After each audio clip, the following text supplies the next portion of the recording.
ইলিশ মাছ বাঙালির একটা দুর্বলতার জায়গা। এমন কোনো বাঙালি নেই যে ইলিশ প্রেমী নয়। সেই স্বাদের ইলিশ মাছ দিয়ে আজকে আমি আপনাদের সাথে একটা সাধারণ তরকারি রেসিপি শেয়ার করব। আসসালামু আলাইকুম, আমি লাবণী কিচেন বিডিতে সবাইকে স্বাগতম। আর যারা যারা আমার ভিডিওগুলো দেখেন তাদেরকে অসংখ্য ধন্যবাদ।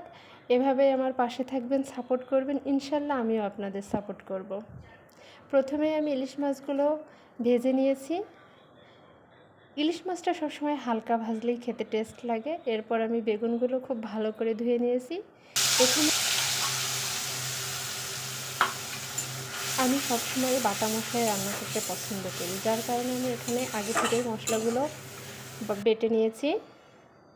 আমি এখানে সরিষা নিয়েছি, কাঁচামরিচ নিয়েছি, পেঁয়াজ এবং জিরা, এগুলো সুন্দর করে বেটে নিয়েছি এবং এর মধ্যে হলুদ এবং লবণটা দিয়ে সমস্ত মশলা আমি একসাথে মিক্সড করে তেলের উপরে দিয়ে দিয়েছি এবং মশলাটা আমি একটু কষিয়ে নেব।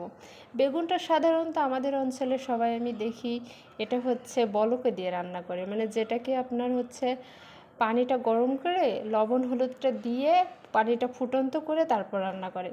কিন্তু আমি এই বেগুনটা এভাবে রান্না করে আমার কাছে বেশি টেস্ট লেগেছে। আপনারা যারা এভাবে রান্না করেন অবশ্যই একবার ট্রাই করে দেখতে পারেন। আমি মশলার উপরে বেগুনটা ভালো করে দিয়ে একটু নেড়েচেড়ে কষিয়ে নিয়েছি। তারপর আমি এখানে বেগুনটা রান্নার জন্য পরিমাণ মতো পানি দিয়ে দিয়েছি।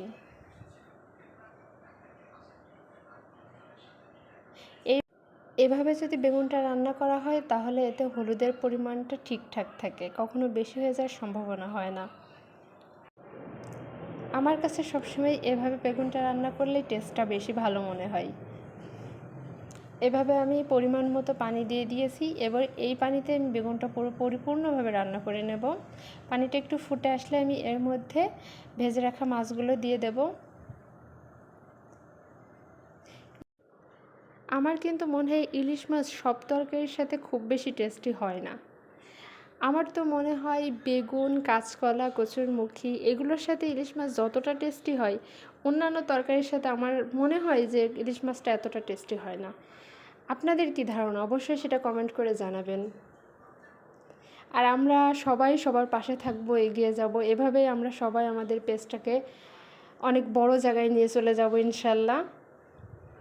আমার মনে হয় যে ইলিশ মাছের তরকারিতে, ইলিশ মাছ রান্না বা ইলিশ মাছের যে কোনো রেসিপিতে আমার মনে হয় মশলাটা যত কম দেওয়া যায় টেস্টটা তত ভালো আসে। সব মিলে আমার আজকের ভিডিও এই পর্যন্তই। আমার পুরো ভিডিওটা দেখার জন্য অসংখ্য ধন্যবাদ এবং পাশে থাকার জন্য, সাপোর্ট করার জন্য অনেক অনেক ধন্যবাদ।